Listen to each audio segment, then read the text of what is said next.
मेरे प्यारे स्टूडेंट, आज हम बात करने वाले हैं आपके समाजी विज्ञान के एक महत्वपूर्ण चैप्टर के बारे में, जिसका नाम है भूमंडलीय विश्व का बंधा। आज हम इतिहास 3 के बारे में बात कर रहे हैं।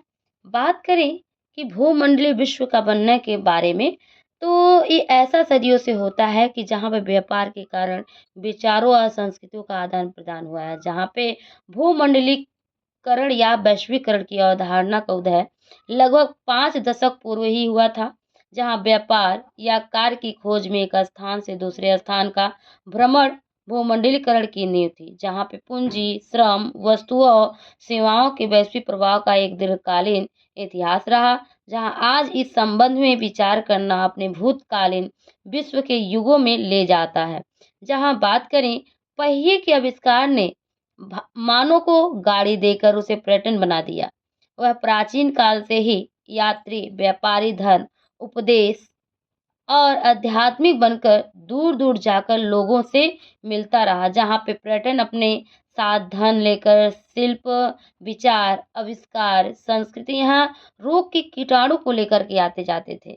जहाँ हम बात करें लगभग 3000 ईसा पूर्व से सिंधु घाटी सभ्यता का व्यापार पूर्वी सागरों तट तटों से पश्चिमी एशिया तथा हजार वर्ष से भी अधिक समय लगा, जहाँ मालदीव के समुद्र में होने वाली कौड़ियाँ चीन और पूर्वी अफ्रीका तक चली जाती थी, जहाँ पे क्रय विक्रय, पैसे, मुद्रा से रूप प्रयुक्त किया जाता था। जहाँ हम बात करें 7वीं शताब्दी के लिए, जहाँ कीटाणु के प्रसार के लिए जो क्रम 13वीं शताब्दी में बढ़ गया था, वहाँ इस काल के लिए प्रदान के कारण दुनिया विभिन्न देश आपस में जुड़ गए थे।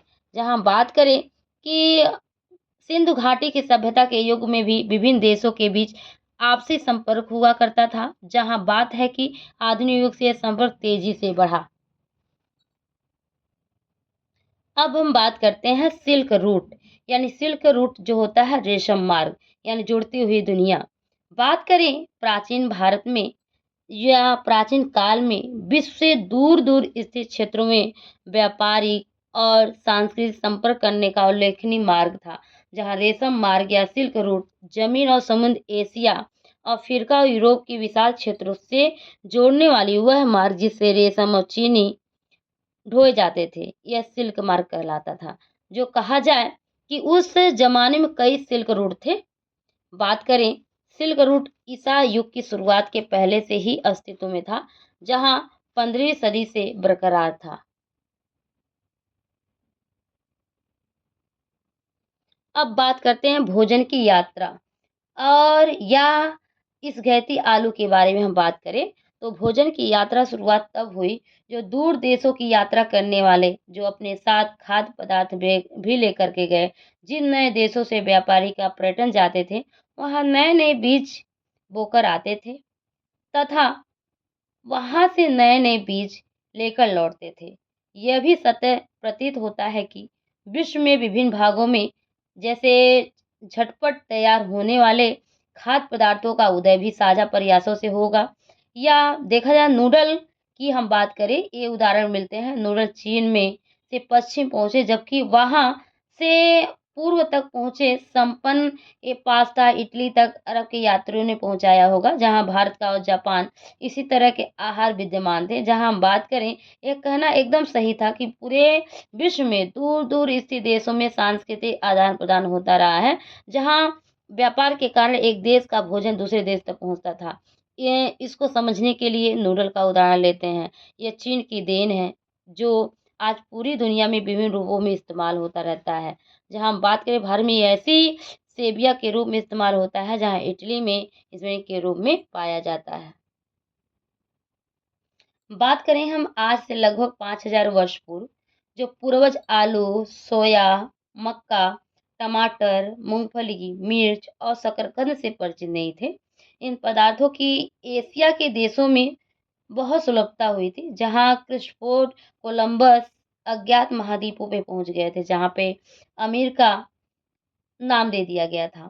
अमेरिका के उत्तरी में तथा दक्षिणी और द्वीप समूह मिलते हैं, जहाँ हमारे देश के अनेक खाद्य पदार्थ अमेरिका के मूल निवासी जो अमेरिकन इंडियन द्वारा पहुंचाए जाते थे। कुछ नई फसलें लोगों की जीवन शैली को ही बदल रख दे दिया। जहाँ जैसे आलू ने यूरोप के निर्धन लोगों को अच्छा भोजन देकर उसके जीवन का सुखद बना दिया। आयरलैंड के निर्धन जो गरीब लोग थे, किसानों ने आलू की खेती को अपना लिया। और बात करें 1840 में, वहाँ आलू की फसल खराब हो जाने के लाखों लोग भूखों से मरने लगे। जहाँ 16वीं शताब्दी में एक साहसी नाविक ने यूरोप में एशिया तक का समुद्री मार्ग खोज लिया, जहाँ पश्चिमी सागर को पार करने के लिए एक अमेरिका तक जा पहुंचे। जहाँ हम बात करें कि इससे पूरी विश्व की भौगोलिक दुनिया घट गई। हिंद महासागर के जल से व्यापार, ज्ञान और संस्कृति का आदान प्रदान फलता फूलता रहा। जहाँ भारत में व्यापारी समुद्री मार्गों का एक महत्वपूर्ण केंद्र माना जाता था। इससे हम बात करें अमेरिका की, अब दुनिया एक ऐसा बन गया था कि अपने उपजों के खनिजों का लाभ दूर दूर तक पहुंचाने लगा था। बात करें पेरू अमेज़न की, इस सबसे मूल्यवान वस्तु जैसे चांदी ने यूरोपीय देशों को समृद्ध बनाया था। जहाँ 17वीं शताब्दी की बात करें, अमेरिका के जो संसाधन थे, वहाँ उस विषय में जान चुके थे कि खोजी अभियान प्रारंभ कर दिया था। जहाँ बात करें, आज भी आपको जानकर ताज्जुब होगा कि ये पदार्थ यूरोप में तब आए जब कोलंबस ने गलती से अमेरिका महाद्वीपों की खोज निकाला था। अब बात करें, आलू ने यूरोप के लोगों का जीवन ही बदल दिया। आलू ने यूरोप के लोगों को एक ऐसा विकल्प दिया जहां बेहतर खाना खा सके, अधिक दिन तक जी सके। आयरलैंड ने निर्भरता इतनी बढ़ चुकी थी कि 1840 के तक किसी भी बीमारी से भूखा न मर सके। बात करें 16वीं शताब्दी में आने से, पुर्तगाली और स्पेन की सेनाओं ने विजय यात्रा शुरू करके संसाधनों को छीना झपटी करने लगा। जहां स्पेन ने सेनाओं और जहां जाती, वहां अस्त्र शस्त्र तथा चेचक के कीटाणु भी लेकर के पहुंचते थे। वहाँ बात करें, अमेरिका के लोगों ने चेचक की बीमारी से बचने के लिए रोग प्रतिरोधक क्षमता नहीं था, लेकिन वहाँ महामारी के रूप में फैल गई थी। इससे अमेरिका के पूरे समुदाय को समाप्त कर डाला। इस पर ब्रिटेन घुसपैठियों ने चेचक ने रास्ता साफ कर दिया और बाहर आने से वहाँ जो रोग थे सुरक्षित बने रहे। बात करें, जैसे एक खरीदार नीलामी के लिए कतार से खड़े गुलामों को गौर से देख रहा था। जहाँ पे लंबी टोपियां पहने 7 पुरुषों के साथ 2 बच्चे बिकने लगे थे। जहाँ अच्छी कीमत पाने के लिए गुलामों को अक्सर बढ़िया कपड़े पहनाकर बाजार में लाया जाता था। ये आज की नहीं, ये 28 शताब्दी तक चीन और भारत विश्व के सबसे धनी देश होने का गौरव पाते थे, क्योंकि एशिया के व्यापार में इन्हीं देश का वर्चस्व था। चीन ने विश्व के अन्य देशों ने अपने संबंध कम कर दिए थे। वहाँ पे वर्चस्व के कारण व्यापार केंद्र पश्चिम की ओर खिसक गया, जहाँ पे यूरोप विश्व व्यापार का सबसे बड़ा केंद्र बन गया था और उस अकाल को इर्मी काल के नाम से भी जाना जाता था।